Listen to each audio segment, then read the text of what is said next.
Greg, unfortunately we couldn't include you on the Disney trip this year. You know how it is, limited space in the family group. My father's message arrived on a Thursday in March, just like it had for the past 4 years. Always the same excuse, always the same falsely apologetic tone. I was in my Seattle office reviewing technology consulting contracts when my phone vibrated. For a second, I felt that familiar twinge in my chest, the same one I felt at age 12 when I was the last one picked for teams at school. My name is Greg Mitchell, I'm 35 years old, and I just received yet another official statement that I would not be welcome at the most important family tradition of the year. The Mitchell family's annual trip to Disney World was more than a vacation, it was practically a national event for us. It started when my grandfather won the lottery 15 years ago and decided that every April, without exception, the entire family would gather at the Florida parks for a week of fun and family bonding. At least, that was the original idea. In the early years, when I was still in college studying computer engineering, I participated religiously. I remember the mornings rushing to catch the first shuttle to Magic Kingdom, the nights watching fireworks over the lake, the dinners where my grandmother organized contests to see who had visited the most attractions. But something changed when I graduated and chose to work with tech startups instead of following the traditional path my father, a successful car dealer, had laid out for me. Computers don't sell cars, he used to say, shaking his head disapprovingly whenever I mentioned my projects. My mother, Sandra, always echoed his opinions as if by reflex. Why can't you get a normal job, Greg? Your brothers did. Ah, my brothers. Michael, the oldest, had taken over the dealership at 28 and was treated like the crown prince. Married with 2 daughters, a house in the suburbs, his whole life structured exactly as our parents had dreamed. Ryan and Tyler, the twins 2 years younger than me, worked in sales at the family business and constantly competed to see who could get the most approval from our father. And then there was me, the middle child who chose programming over persuasion, algorithms over cars. The first year I was excluded, in 2020, the excuse was the pandemic. We're reducing the group for safety, my mother explained. It made sense at the time, until I found out on social media that 17 people had gone on the trip, including distant cousins we barely knew. The next year it was budget issues. The following year, complicated logistics. And now, once again, limited space. But this time it would be different. As I typed a polite reply confirming that I understood, an Instagram notification popped up on my screen. It was a photo of my brother Tyler, posted just 10 minutes ago. The image showed a WhatsApp group called Disney Magic 2024, with 23 participants listed. 23 people for a trip with limited space. My breathing slowed as I scrolled down the screen, reading the names. All of my siblings and their families. My parents. My uncles and aunts. Cousins I hadn't seen in years. Even Ryan's new girlfriend, who he had only been dating for 2 months. Everyone but me. It wasn't about space. It had never been about space. If you've ever felt like the missing link in your own family, be sure to subscribe to the channel, because this story is just getting started, and what happened next completely changed the Mitchell family dynamic forever. Because while they were planning their dream trip, I was already planning something that would make their Disney trip look like a walk in the park. Something that my father, with all his sales experience, never saw coming. But first, I needed to understand exactly why I had become the ghost at the family party. And when I discovered the truth, I realized that my exclusion wasn't just about disapproval. It was about something far more calculated than I could have ever imagined. To understand how I got to this point, I need to go back in time and explain who Richard and Sandra Mitchell really are. My father, Richard, isn't just the owner of a successful car dealership. He's a man who has built his entire identity around control and the perfect image of a prosperous patriarch. Every decision in our family is filtered through one question: does this reflect well on the Mitchells? As a child, I heard that phrase so many times that it echoed in my head like a mantra. Does this reflect well on the Mitchells, Greg? Whenever I wanted to do something outside the script he had written for our lives. My mother, Sandra, is the kind of person who smiles at you while she stabs you in the back. She has a natural talent for phrases like "I'm just worried about you, honey," or "you know we only want what's best for you," while systematically undermining every choice you make. The first sign that something was fundamentally wrong happened when I was 15. I had won a state programming competition and was invited to a technology camp at MIT for the summer. "It's an incredible opportunity," I had said at dinner, holding up the official invitation. My father didn't even look up from his plate. "You've already committed to working at the dealership this summer. The customers expect to meet the family's children." "But Dad, it's MIT. This could open doors for my future career." That's when my mother stepped in with that sweet, poisonous tone she knew so well. "Greg, honey, you're still too young to know what you really want out of life. Your father has built a thriving business. Why would you insist on something so unstable?" The word unstable was pronounced as if she were talking about a contagious disease. I didn't go to MIT that summer. I spent 3 months washing cars and pretending to smile at customers, watching my parents introduce Michael as our future successor, and me as just our middle son who likes computers. The Disney tradition began the following year when my grandfather Patrick won $100,000 playing the scratch-off lottery. Instead of saving the money, he announced at Christmas that he would use part of it to start a new family tradition. "Every year in April, the entire Mitchell family will gather at Disney World for a week," he declared, his eyes sparkling with excitement. "It will be our special tradition. A time for the family to get together and make memories." In the early years, that's exactly what it was. I remember frantic races between parks, competitions to see who could get the most autographs from characters, nights watching fireworks over the lake, where my grandfather told stories about his own childhood dreams. He would pull me aside and ask about my programming projects. "Show me that app you built, Greg," he would say, genuinely interested. He was the only adult in the family who didn't make me feel weird for preferring code to cars. But when my grandfather died 5 years ago, the tradition changed completely. My parents took over the organization and gradually turned what had been a genuine family gathering into an elaborate status display. The guest list expanded to include important customers from the dealership, business partners, and even casual acquaintances my parents wanted to impress. "It's a networking opportunity," my mother would say when someone questioned why strangers were being included in our family tradition. "Your grandfather would have understood. He was always a businessman." The first time I was excluded, in 2020, the excuse was genuinely plausible. The pandemic had limited travel, and they said they were reducing the group to just the nuclear family. I believed them until I saw the photos on Facebook. 17 smiling people posing in front of Cinderella's castle.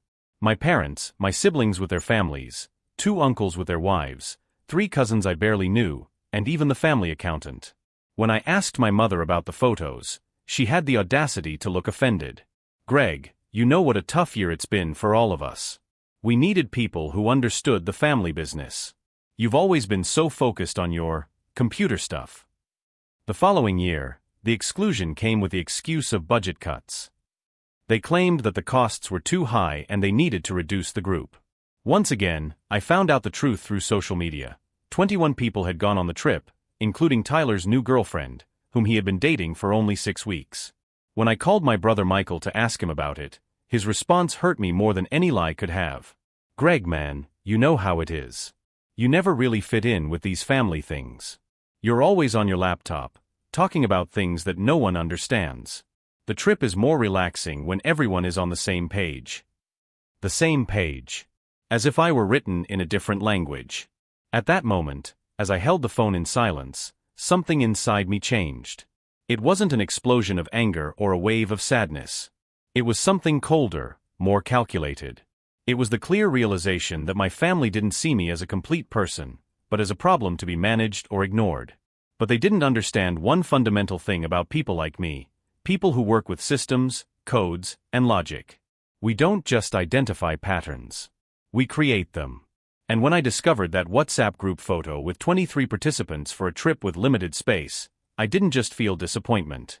I felt the quiet satisfaction of someone who had just received the final piece of a puzzle they had been putting together for years. Because while they were organizing their little family charade, thinking they had found the perfect solution to the Greg problem, I was already 3 steps ahead, planning something that would forever change the power dynamics in the Mitchell family. And when it was over, they would understand exactly why underestimating their weird tech-savvy son was the biggest mistake they ever made. The following Friday, I decided to do something I hadn't done in years. I called my cousin Sarah, my youngest uncle's daughter. She had always been the most honest person in the family, even when the truth hurt. "Greg." Her voice sounded genuinely surprised. "It's been so long. How are you?" After a few minutes of small talk, I got to the point. "Sarah, Can I ask you a question about the Disney trip? There was an uncomfortable pause. Oh, about that. You're going, right? I saw your name on the group list. Greg, She sighed heavily. You know I don't agree with this, right? It's ridiculous. You're as much family as anyone else. What exactly do they say about me when I'm not around? Another pause, longer this time. Do you really want to know?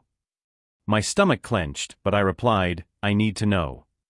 Your mother always comments that you're difficult to include in family events.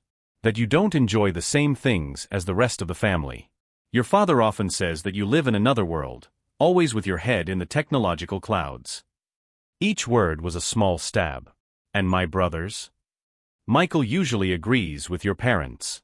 He says that trips are more harmonious when everyone is relaxed and doesn't have to, as he put it, explain jokes to people who don't understand the family context. The phrase hit me like a punch in the stomach. Not understanding the family context. As if I were a visiting stranger, not a son and brother. Sarah, how many people are going this year? Honestly? I don't even know anymore. Your mother keeps adding people. Yesterday she mentioned that she invited the new receptionist at the dealership because she's almost like family. A woman who's been working there for 3 months is more entitled to family tradition than you are. That information took my breath away for a moment. A 3-month employee. While I, after 35 years as a son, was being left out because of space limitations. Greg, are you okay? Your silence is worrying me. I'm just processing, I managed to say. Look, if you want my honest opinion, you should show up anyway. Show them they can't intimidate you. After I hung up, I sat in my home office, staring at the walls covered with professional certifications, innovation awards, and photos of successful projects. My life was working. My career was thriving. I had genuine friends, meaningful relationships, and a financial independence my siblings could only dream of. So why did the approval of people who clearly didn't respect me still matter so much? That's when my phone rang. It was Marcus, my business partner and best friend since college. Man, you look terrible, were his first words when he answered the video call. I told Marcus the whole story, from the previous exclusions to discovering the 23 guests and the conversation with Sarah. Greg, are you serious? They've been doing this to you for 4 years. It's complicated, Marcus. It's family. No, it's not complicated. It's emotional abuse disguised as family tradition. Marcus leaned closer to the camera. Man, you built 3 apps that generated millions in revenue. You consult for companies your parents don't even know exist. Why are you letting these people treat you like a second-class citizen? The question echoed in my mind for hours after the call. Why was I allowing this? That night, I couldn't sleep. I stood on the balcony of my apartment, staring at the Seattle skyline, going over every family memory from the past few years. How many times had I swallowed derogatory comments? How many professional accomplishments had been ignored? How many times had I modified my behavior trying to fit into the mold they wanted me to be? It was around 3 in the morning when clarity finally hit me. It wasn't about winning their approval. It was about stopping trying to get something they were never willing to give me. What if, instead of fighting to be included in their tradition, I created something so spectacular that they begged to be a part of it? I opened my laptop and started researching. Disney World vacation packages. Luxury resorts. VIP experiences. Everything my family was planning, but on a scale that would make their trip look like a backyard picnic. But as I browsed the websites, an even better idea began to form. Why limit myself to Disney? I had resources my parents didn't even know about. Professional connections in technology that could open doors impossible to open with money alone. And most importantly, I had something they never properly valued: creativity to think outside the box. If they wanted to exclude the difficult son who didn't understand the family context, I would show them exactly how limited their world was. The next morning, I called Jackson Crawford, a college friend who now worked as director of special experiences at Disney World. We had kept in touch over the years, mainly because I had helped his company develop a queue management system that revolutionized the visitor experience. Greg Mitchell. Man, it's been a long time. Jackson answered excitedly.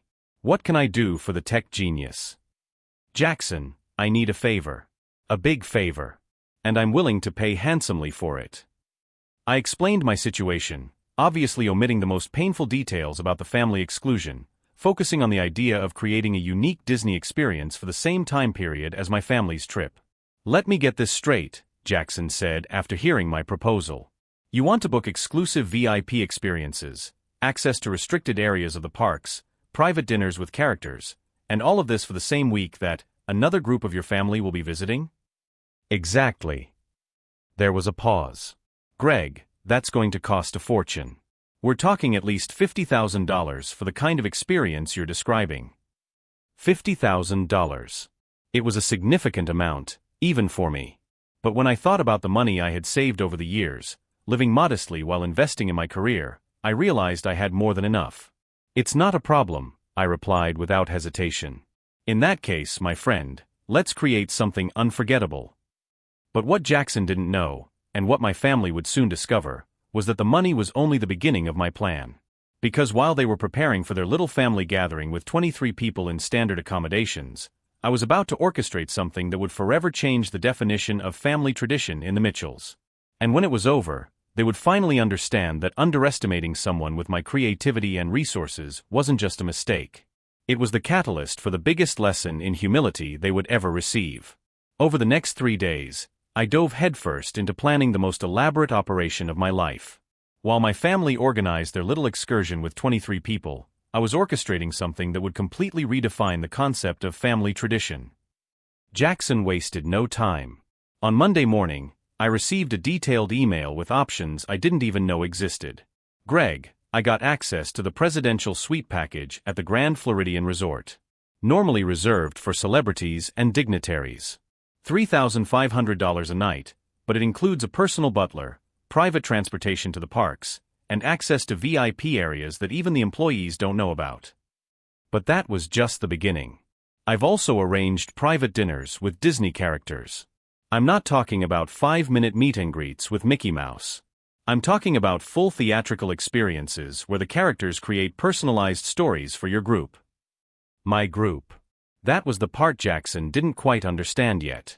I spent the entire afternoon creating a guest list that would make my parents question everything they thought they knew about networking and social connections. Marcus would be first, obviously. My business partner who had built 2 apps that revolutionized the financial industry.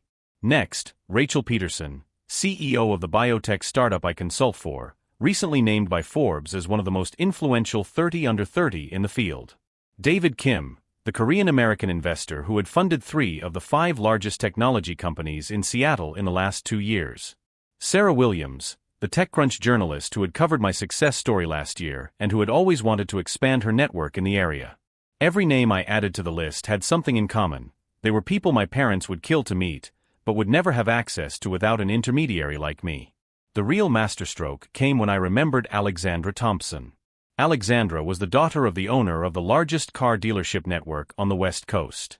A network that made my father's business look like a corner store.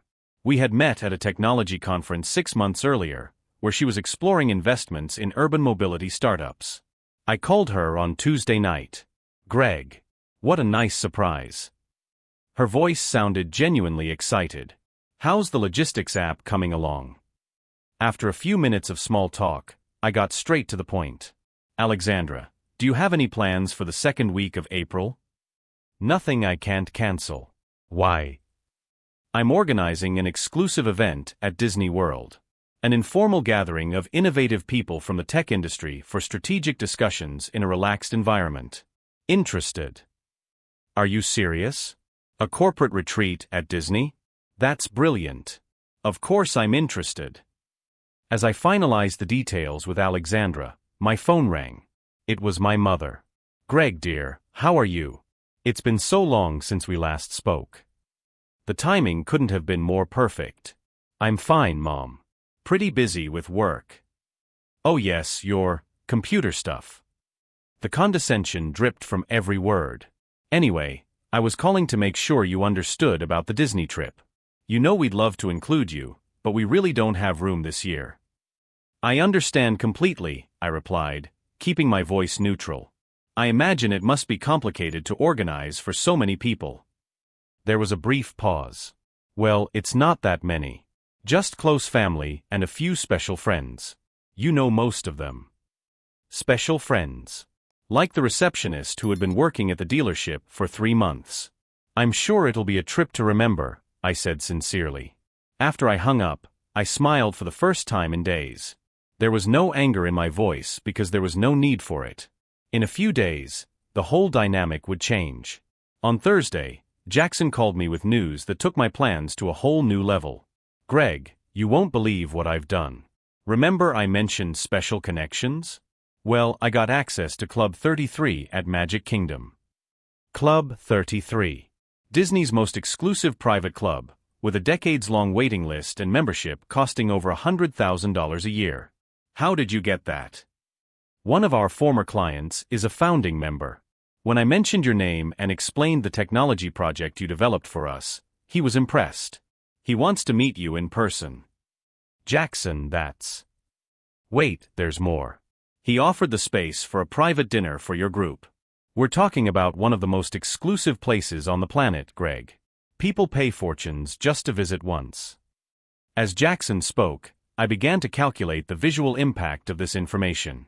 My parents had spent years trying to impress clients with their limited connections in a small town in rural Washington. Now I would have photos of myself dining at the most exclusive location in Disney World with CEOs and investors they only knew from magazines. If you've ever felt like you were about to turn the tables on someone who underestimated you, be sure to subscribe to the channel. Because what happened when my family found out about my plans was even more satisfying than I expected. Friday arrived with an unexpected call from my brother Tyler. Greg, man, Mom mentioned you guys talked about Disney. Are you okay with that? Like, is everything really okay? The concern in his voice surprised me. Why wouldn't it be? I don't know, man. I know you've always loved these family trips. And we kind of... I don't know, never talked about why you haven't been coming. For a moment, I considered explaining everything. Talking about years of exclusion, about limited space lies, about how painful it was to find out through social media that there was no place for me in the tradition my grandfather had created. But then I realized something better. Tyler, can I ask you a question? Do you think I can't afford a trip to Disney? What? No, man, of course not. I know you make good money with your company. And you think I don't know anyone interesting? That I live isolated in my tech world with no social connections. Greg, where are you going with this? Nowhere. Just curious. I paused strategically. By the way, do you know Alexandra Thompson? Daughter of Harold Thompson, from Thompson Automotive Group. There was complete silence on the other end of the line. Thompson Automotive? The largest chain on the West Coast. That's right. She'll be in Florida the same week you are. Interesting coincidence, isn't it? How do you know Alexandra Thompson? Work, Tyler. Those computer things that no one understands open doors to people and places you can't even imagine. I hung up before he could respond, but I knew that in less than an hour my mother would know every word of our conversation. And that's exactly what happened. 45 minutes later, my phone rang. Greg, it's your mother. Tyler mentioned that you know Harold Thompson's daughter. I know a lot of people, Mom.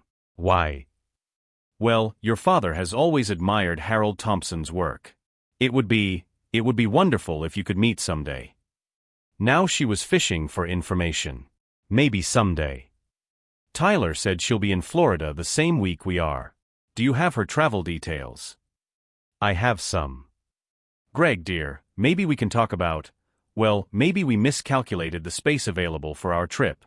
Maybe you can join us after all. There it was. The first crack in their perfect facade. Mom, that's very generous, but I already have other plans for that week. Other plans? Her voice rose an octave. What kind of other plans? Work plans. I'll be busy. I hung up knowing I had planted the exact seed of curiosity I wanted. They would spend the entire weekend speculating about what I was planning. But the truth was, my other plans weren't just about meeting important people or gaining access to exclusive places. It was about finally stopping seeking approval from people who were never willing to see me for who I really am. And when Monday rolled around and I boarded that plane to Orlando with a group of people who genuinely respected me, it wouldn't just be a trip. It would be the first time in my adult life that I would be where I truly belonged, surrounded by people who valued me not in spite of my choices, but because of them. Monday arrived like the dawn of a new era. As I boarded the first-class flight to Orlando next to Marcus, my phone wouldn't stop vibrating. Messages from my family, who had clearly spent the entire weekend trying to figure out what I was up to. Greg, can we talk when you get back from your business trip? My mom. Dude, my dad is freaking out trying to find out if you really know Alexandra Thompson, Tyler. Greg, call me as soon as you can. It's urgent. My dad. I ignored them all. At 3 in the afternoon, Marcus and I were in the lobby of the Grand Floridian Resort, being greeted personally by the general manager and 2 assistants who escorted us to the presidential suite. The personal butler, James, explained that we would have private transportation to all the parks and access to VIP areas that not even all the employees knew about. Mr. Mitchell, James said as he opened the curtains of the suite to reveal a breathtaking view of Magic Kingdom, your first experiences begin at 5 in the afternoon. Mr. Crawford has arranged a private tour of the park's underground tunnel system, followed by a meeting with the Imagineers in the development lab. Marcus looked at me in awe. Greg, man, that's insane. How did you get access to the tunnels? Not even celebrities get that. Professional connections, I replied simply, but inside I felt a growing sense of satisfaction. In a few hours, I would begin documenting experiences that my family didn't even know existed. At 5:30, as we walked through the famous tunnels, my phone rang. It was Alexandra Thompson. Greg. I just got here. This place is amazing. When you said exclusive experience, I didn't imagine it would be on this level. You haven't seen anything yet, I replied. Wait until tomorrow's dinner at Club 33. During the tunnels, I took several discreet photos. Not just to capture the moment, but because I knew these images would circulate. And when they did, my family would understand that their different son had access to worlds they never dreamed existed. On Tuesday morning, as we were having breakfast on the suite's balcony, Jackson arrived with news that would take my plans to a completely unexpected level. Greg, you won't believe it. The CEO of Disney is at the resort today for executive meetings. When I mentioned the technology project you developed to optimize our queues, he asked to meet you in person. Marcus almost choked on his coffee. The CEO of Disney wants to meet you? It looks like it. The meeting is scheduled for noon. 2 hours later, I was sitting in a private office at the top of the Grand Floridian, discussing technological partnership possibilities with one of the most powerful executives in global entertainment. This wasn't just a courtesy conversation, it was a real negotiation about future projects. When we left the meeting, my phone had dozens of notifications. Someone had posted photos of us entering the executive building on social media, and the information had reached my family. The first call came from Tyler. Greg, man, please tell me this is true. Are you really meeting with the CEO of Disney? Tyler, I'm busy. Dude, my dad is freaking out. He saw the photos and is calling everyone trying to confirm if it's real. And what do you guys think? Greg, how come you never mentioned you had these connections? You guys never asked me about my job. You always assumed computer stuff was irrelevant. I hung up before he could respond. On Wednesday, the moment I had been waiting for finally arrived. Dinner at Club 33. Alexandra, Marcus, Rachel, David, and Sarah Williams from TechCrunch were all gathered at the most exclusive location in Disney World, talking about technology, investments, and innovation while enjoying dishes prepared by award-winning chefs. Greg, Alexandra said as we toasted with $1,000 champagne, I have to admit that when you mentioned this event, I thought it would just be a casual dinner. This is networking on another level. Sarah Williams was documenting everything for a possible article on how technology was changing the entertainment experience. Every photo she took would be seen by thousands of tech professionals. It was during this dinner that my phone started ringing insistently. It was my father. I answered on the third try. Greg, where the hell are you? Having dinner, Dad. Why?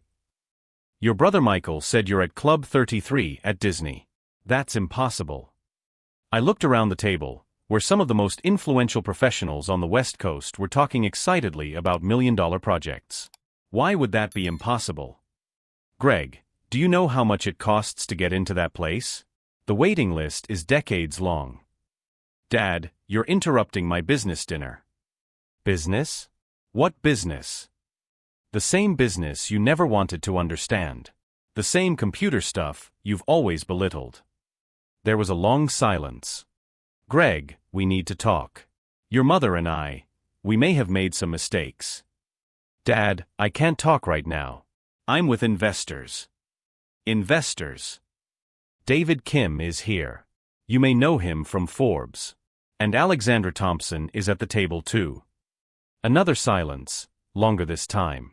Harold Thompson's daughter is having dinner with you? Among other people, yes. Greg's son, his voice sounded different, less authoritative, almost pleading. When you get back, we need to have a proper talk about your plans. About your career. About everything. It was at that moment that I realized, the power had completely shifted. I'll think about it, Dad. Good night. When I hung up, Marcus was watching me with an impressed smile. Man, you just turned your family's world upside down. I'm not done yet, I replied, looking out at the panoramic view of the Magic Kingdom through the club's windows. Tomorrow is Thursday, the last day of their trip. And that's when they'll find out that everything they've seen so far has been just the warm-up. Because while they spent the entire week in standard accommodations, trying to impress casual acquaintances with common experiences, I was about to reveal that I had been invited to something that money can't buy. An experience so exclusive that it would forever change the way my family saw me, and the way I saw myself. On Thursday morning, Jackson arrived at the suite with a smile he couldn't hide. Greg, it's time for the final surprise. He handed me an elegant envelope with the official Disney logo. Inside was an invitation printed on gold paper. You are officially invited to the launch event for Disney's new technology theme park. Only 50 people in the world have received this invitation.